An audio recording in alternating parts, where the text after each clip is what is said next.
మీ ఎలాంటి వ్యాపార ప్రకటనలకైనా వెంటనే మా ఛానల్ సంప్రదించండి. అందరికీ నమస్కారం. నేను శిరీష. ప్రస్తుతం మనతో పాటు ఉన్నారు ప్రముఖ ఆధ్యాత్మికవేత్త, త్రిపుర సుందరి పీఠం దైవాజ్ఞ బ్రహ్మశ్రీ రమాశర్మ గారు. గురుగారితో మాట్లాడదాం.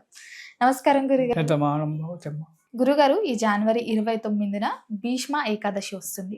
అసలు దీని విశిష్టత ఏంటంటారు? ప్రతి పర్వదినానికి ఒక కథ, ఒక పురాణం అనేది ఉంటుంటుంది. సో మరి ఈ భీష్మ ఏకాదశి విశిష్టత ఏంటి, అసలు ఈ కథ ఏంటి, మొత్తం తెలియజేయండి గురుగారు. మొత్తం చెప్పాలా? శ్రీ గురుభ్యో నమ. శ్రీ మహాగణాధిపతయే నమ. గురు బ్రహ్మ గురు విష్ణు గురుదేవో మహేశ్వర. గురు సాక్షాత్ పరబ్రహ్మ తస్మై శ్రీ గురవే నమ. హరితస గోత్రోత్పన్నం హరిభక్తిపరాయణం శంకర గురువరేంద్ర చరణం శరణం ప్రపద్యే. శ్రీ మహద్భ్యో గురుభ్యో నమ. సదాశివసమారంభాం వ్యాసశంకర మధ్యమాం అస్మదాచార్యపర్యంతం వందే గురు పరంపరాం. హరిణాం కరుణాతరంగితాక్షం దురపాశాంకుశపుష్పబాణచాపాం అనిమాధురయూవృతాం అయోకైః అహమిత్యేవ విభావయేద్భవానీం. శ్రీమాత నారాయణం నమస్కృత్యం నరం చైవ నరోత్తమం దేవీం సరస్వతీం వ్యాసం తతో జయముదారయేత్. భీష్ముడు అస్ఖలిత బ్రహ్మచారి, జీవితాంతం బ్రహ్మచారి. అందుకే కౌరవులకు అందరికీ, కౌరవ పాండవులకు పితామహుడు, అంటే తండ్రికి తాత, వీళ్ళకి తాత. ఈయన గంగాదేవి పుత్రుడు. వీళ్ళు కౌరవులు, ఈయన గంగాపుత్రుడు. శంతన మహారాజు గంగాదేవిని పెళ్లి చేసుకున్నాడు. శంతన మహాముడు అంటే ధృతరాష్ట్రుని వీరందరికీ తాతగారు. శంతన మహారాజు గారు గంగాదేవిని, అతను ఒక అవతార పురుషుడే, శంతనుడు కూడా. ఈ గంగాదేవి ఒకసారి వచ్చింది. ఈ వసువులు 8 మంది వసువులు ఉంటారు మనకు మనల్ని కాపాడడానికి. అష్టవసువులు. దాంట్లో వాళ్ళు శాపవశాత్తున గంగాదేవి యొక్క గర్భంలో నువ్వు నీ గర్భంలో పుడతారు అని చెప్తారు. చెప్తే నేను అంతమంది నేను పుట్టుకొని చేయాలంటే నీకు శాప విమోచనంగా ఈమె మానవకాంతగా పుట్టాలి. నేను మానవకంటే నీ శాప విమోచనం కావాలంటే ఈ అష్టవసులు నీ గర్భంలో జన్మిస్తారు. పుట్టగానే ఎంబడే నదిలో వదిలిపెట్టేసే వాళ్ళను జన్మించగానే ఈ 8 మందిని అని చెప్పి, అంటే సరే అని చెప్పి అంటది. అంత తర్వాత ఆమె ఒక అడవిలో తిరుగుతూ ఉంటే శంతన మహారాజు అడవిలోకి వేటకెళ్ళి ఆమెను చూసి ప్రేమిస్తాడు. నన్ను పెళ్లి చేసుకుంటావు, నిన్ను పెళ్లి చేసుకోవడానికి నేను రెడీ ఉన్నా, ఎందుకంటే నా శాపం పోవాలి కాబట్టి ఆ మనసులో అనుకుంటుంది. సరే రాజా, కానీ నాది ఒక షరతు. పుట్టిన సంతానాన్ని వెంబడే నదిలో పారేస్తాను. షరతు పెడుతుంది. ఈ షరతు ఒప్పుకుంటే నేను పెళ్లి చేసుకుంటాను. సంతానం కావాలని కోరుకుంటారు, కానీ సంతానాన్ని చంపుకుంటామని ఎవరైనా కోరుకుంటారా? అంటే ఎట్లా? లేదు, ఈ షరతు ఒప్పుకుంటే నీతో నేను పెళ్ళికి ఇప్పుడు రెడీ, సిద్ధం నేను అంటుంది. బాగా ఆలోచిస్తాడు. ఆలోచించి, నీ మాటకు నేను ఎదురు చెప్పను, సంతానం కాగానే నీ చేతిలో పెడతాను, నువ్వేమన్నా చేసుకో, నాకు నువ్వుంటే చాలు. అంత ప్రేమ మత్తులో మునిగిపోయాడు మహానుభావుడు. భార్య ఉంటే చాలు, సంతానం పోయినా సరే. సరే అన్నాడు. పెళ్లి చేసుకున్నాడు. సంతానం అయింది. ఒక్కొక్క సంతానం జన్మించిన కొద్దీ ఒక్కొక్క శిశువుని తీసుకుపోవడం, నదిలో పారేయడం. కంటి నిండా ఏడుస్తున్నాడు, కానీ ఎదురు మాట్లాడితే నేను వెళ్ళిపోతానంది. ముందే చెప్పేసింది. నేను పిల్లల్ని ఏమైనా చేసుకుంటాను, నదిలో విసిరేస్తాను, నువ్వు ఎదురు మాట్లాడాలంటే నేను వెళ్ళిపోతాను, నీ ఇష్టం. అయ్యో, భార్య వెళ్ళిపోతుంది కదా, మళ్ళీ ఇంకో సంతానం వస్తుందిలే అని చెప్పి ఈయన మౌనంగా ఊరుకుంటూ పోయాడు. ఇట్లా 7 శిశువులను నదీపాలు చేసింది గంగాదేవి. 8వ శిశువు పుట్టాడు. పుట్టగానే నదిలో చూసుకుంటే నేను వీడిని ఇవ్వను అన్నాడు శంతనుడు. నేను వెళ్ళిపోతున్నాను పో అన్నాడు. ఆ 8వ వసువే భీష్ముడు. బతుకున్నాడు.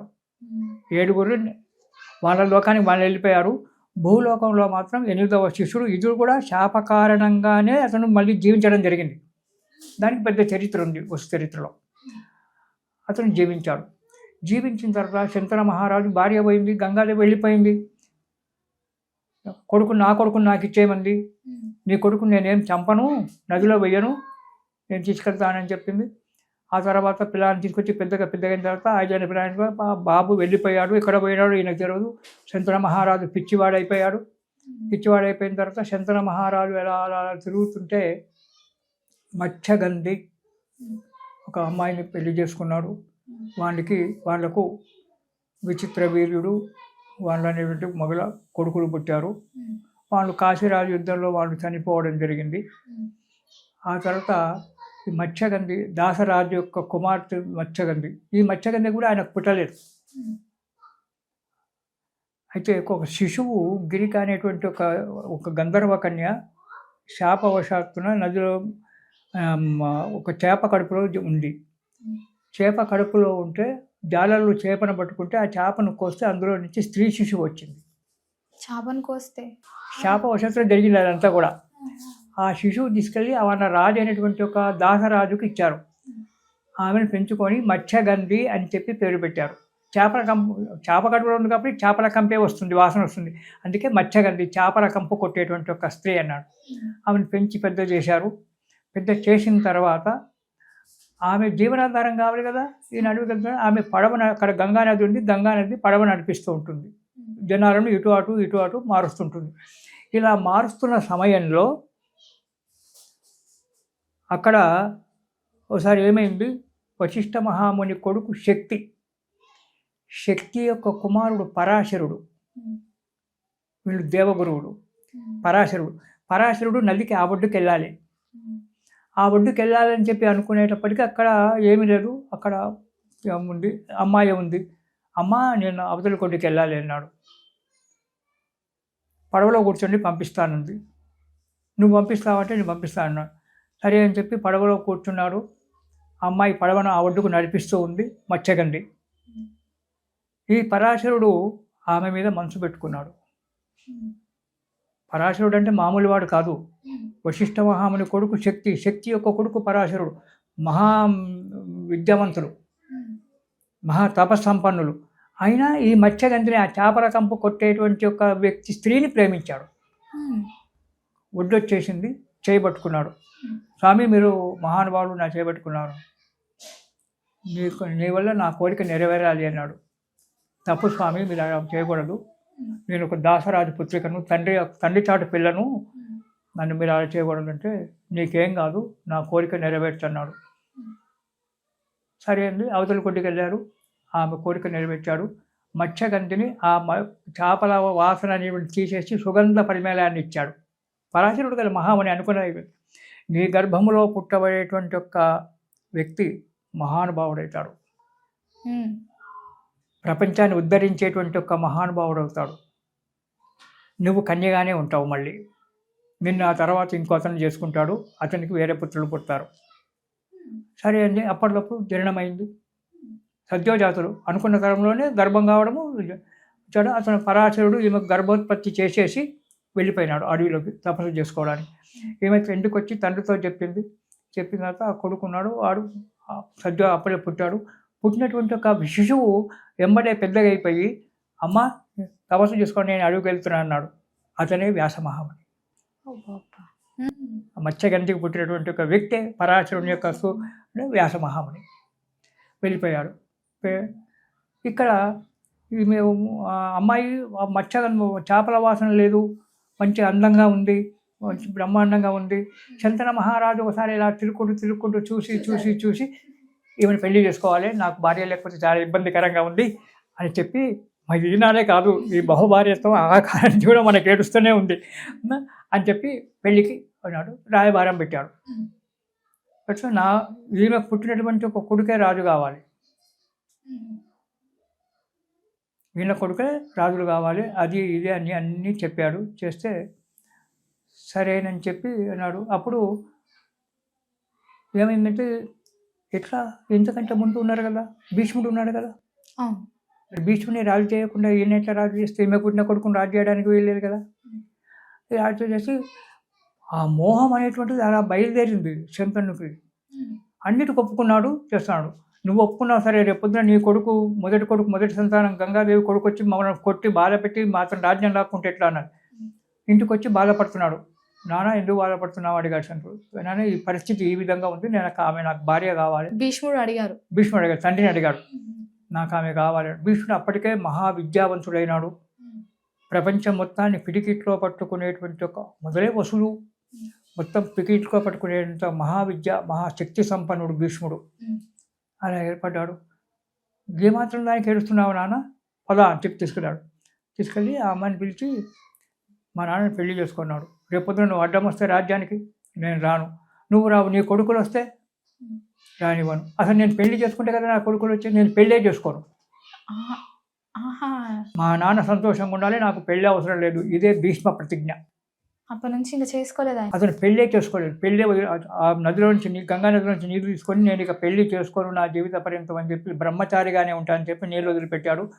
పెళ్లి తండ్రి గురించి కొడుకు పెళ్లి చేసుకోలేదు. అలాంటి కొడుకులు ఉన్నారా?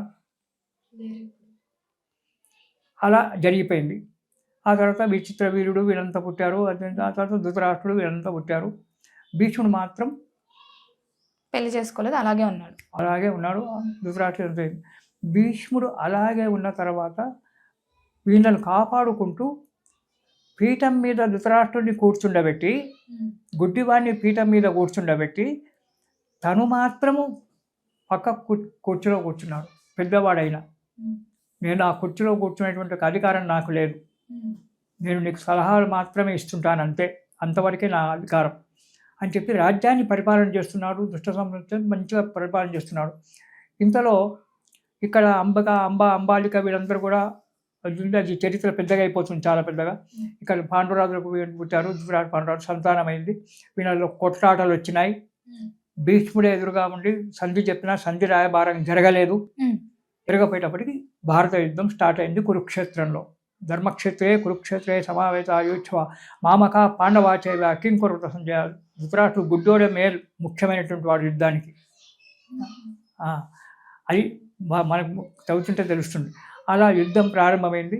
యుద్ధంలో మొట్టమొదటి 10 రోజులు భీష్ముని సైన్యాధ్యక్షుని చేసి యుద్ధానికి పంపించారు. భారత యుద్ధము కురుక్షేత్రంలో 18 రోజులు జరిగింది.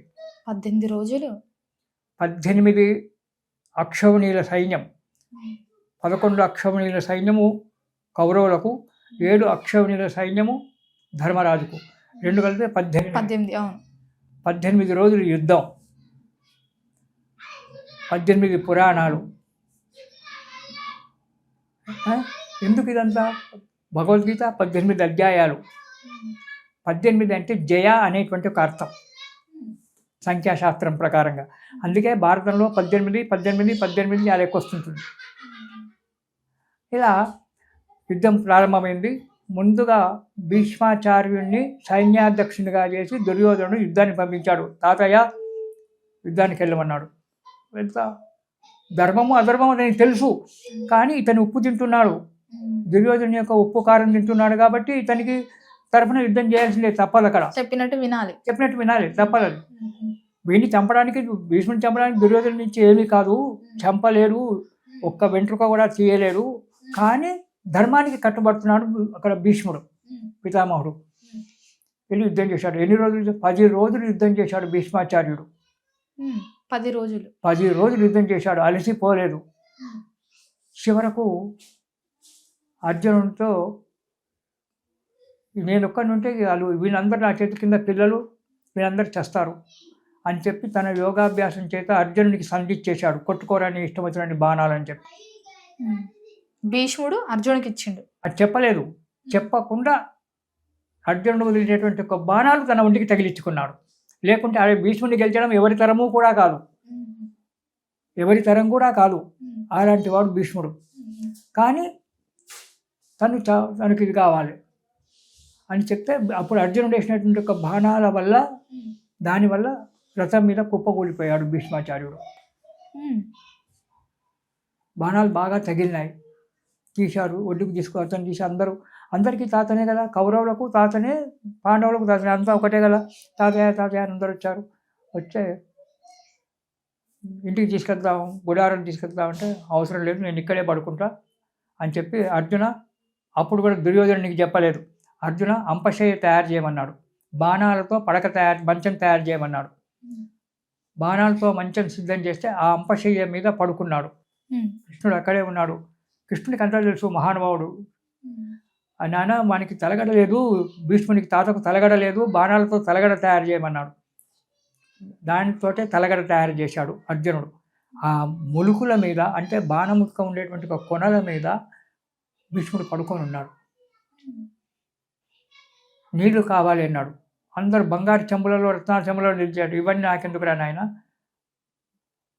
గంగాజలం కావాలి అన్నాడు. గంగాజలం ఎక్కడి నుంచి వస్తుంది కదా. అర్జున అని పిలిచాడు భీష్ముడు. అర్జునుడు ఒక్క బాణం ఇస్తూ భూమిలో నుంచి గంగాజలం పైకి వచ్చి చక్కగా భీష్ముని యొక్క నోటిలోని పడింది నీళ్లు, ఎక్కడ పడలే. అలాంటి అర్జునుడు, అలాంటి భీష్ముడు. ఇంత బాధతో ఎలా ఉంటావు, ములుకులు తీసేసి వైద్యం చేస్తామన్నారు. అవసరం లేదు, నేను సద్యోజాతుని, ఉత్తరాయణ పుణ్యకాలం ప్రవేశించేంత వరకు నాకు మరణం లేదు, నేను చావను. అప్పుడు జరిగింది దక్షిణాయనంలో యుద్ధం. ఉత్తరాయణ పుణ్యకాలం వచ్చేంత వరకు నేను మరణించను, ఇలాగే ఉంటాను, ఇక్కడే ఉంటానని చెప్పాడు. నీరు మాత్రమే ఆహారం, వేరే ఆహారం లేదు అని చెప్పి అక్కడే పడుకొని విష్ణుమూర్తి స్మరణ చేసుకుంటూ ఉన్నాడు. ఇంతలో తక్కిన 7 రోజులు భారత యుద్ధం జరిగిపోయింది, అందరూ చనిపోయినారు, అంత అయిపోయింది. ఆ తర్వాత తాతగారు ఉన్నారు కదా అని చెప్పి ధర్మరాజు, కృష్ణుడు, భీముడు వీళ్ళంతా అతని దగ్గరికి వచ్చారు. ఉత్తరాయణం ప్రవేశం అవుతుంది, ప్రవేశం అయింది కూడా. తర్వాత కృష్ణుడు వచ్చి బాగా చూశాడు. కృష్ణుని చూసి నవ్వాడు. ఇంకెంతకాలం ఉంటావురా ఈ ముళ్ళ మీద అన్నట్టు కృష్ణుడు నవ్వితే భీష్ముడు కూడా నవ్వాడు. అప్పుడు ధర్మరాజుని పిలిచి, ధర్మజ, నీకేమైనా సందేహాలు ఉంటే అడుగు నాయన, చివరి క్షణంలో నాకు తెలిసింది చెప్తానన్నాడు. అది భీష్మ పర్వంలో ఉంటుందమ్మా. ధర్మరాజు ప్రశ్న అడగడము, దానికి జవాబు చెప్పడము భీష్ముడు ఒక 2-3 రోజులు కలిసిపోతుంది. ఏకాదశి వచ్చింది, ద్వాదశ మన ఆనాడు కూడా కృష్ణుని యొక్క ఇది సూర్యుని యొక్క ఆరాధన అయింది. రథసప్తమి అయిపోయిన తర్వాత మన తెల్లవారి భీష్మాష్టమి అయింది. భీష్మాష్టమి అయిపోయిన తర్వాత మన ఏకాదశి వచ్చింది. కృష్ణ, చివరి గడియలు వచ్చాయి నాన్న, నీ దయ అన్నాడు అని చెప్పి కృష్ణుని చూసుకుంటూ 2 చేతులు జోడించి, విశ్వం విష్ణు షట్కారో భూత వ్యభవత్ ప్రభు భూతాత్మ పరమాత్మ చ అని మొదలుపెట్టాడు. విష్ణు సహస్రనామాలు,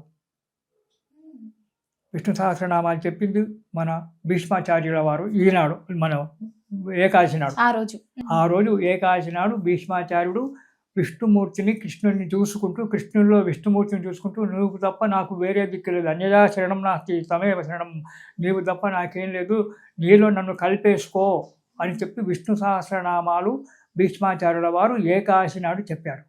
అంటే ఈ విష్ణు సహస్రనామం ఆ రోజు పుట్టిందా గురుగారు? ఆ రోజు భీష్మ ఏకాదశి నాడే విష్ణు సహస్రనామాలు ఆయన విష్ణుమూర్తి అవి చెప్పి చివరిలో భీష్ముడు చెప్పాడు. ఫస్ట్ మొత్తం విష్ణు సహస్రనామాలు 108 శ్లోకాలు దానికి అదంతా చెప్పేసి ఆ శ్రీకృష్ణుని యొక్క పాదాలలో అంకితమైపోయినాడు. అందుకే దానికి భీష్మ ఏకాదశి. భీష్ముడు చివరి రోజు విష్ణు సహస్రనామాలు చెప్పాడు కాబట్టి అది భీష్మ ఏకాదశి అయింది. ఆ రోజు భీష్మ పితామహునికి మనము మన పెద్దలకు ఎలాగైతే తర్పణాలు వదులుతామో ఆనాడు కూడా భీష్మ పితామహునికి తర్పణాలు వదిలి విష్ణు సహస్రనామ పారాయణం చేసుకోవడం వల్ల మనకెంతో మేలు కలుగుతుంది. ఆ రోజు విష్ణు సహస్రనామ పారాయణం చేయాలి. వీలైతే విష్ణు యజ్ఞము ఇవన్నీ చేసుకోవడము, ఆ విష్ణుమూర్తి యొక్క నామస్మరణ. మనకు వీలైతే విష్ణు మన పెద్దలకు ఏ విధంగా చనిపోయినటువంటి మన పెద్దలకు ఏ విధంగా అయితే తర్పణాలు వదులుకుంటామో అలాగా ఇక నది ఒడ్డునో ఎక్కడో చూసుకొని ఆ భీష్మ పితామహునికి తర్పణాలు వదిలి అతని ఆత్మకు తృప్తి, సంతోషం కలిగించాలి. ఆ విష్ణు సహస్రనామ పారాయణం చేయడం వల్ల మనకు ముక్తి, మోక్షము ఇవన్నీ కూడా కలుగుతాయి. ఆనాడే ఏకాదశి నాడే చెప్పారు కాబట్టి ఆ ఏకాదశి నాడు విష్ణుమూర్తి యొక్క నామస్మరణ చేసుకుంటూ విష్ణుమూర్తి యొక్క పూజ చేసుకుంటూ ఉండాలి. ఈ విధంగా మనము భగవంతుని యొక్క ఆరాధన చేసుకుంటూ ఆ కృష్ణానుగ్రహం పొందుదాము. ఇది శుభం. గురుగారు, మొత్తం మీద భీష్మ ఏకాదశి విశిష్టత గురించి మాకు తెలియజేసినందుకు ధన్యవాదాలు. సంతోషం తల్లి, శుభం.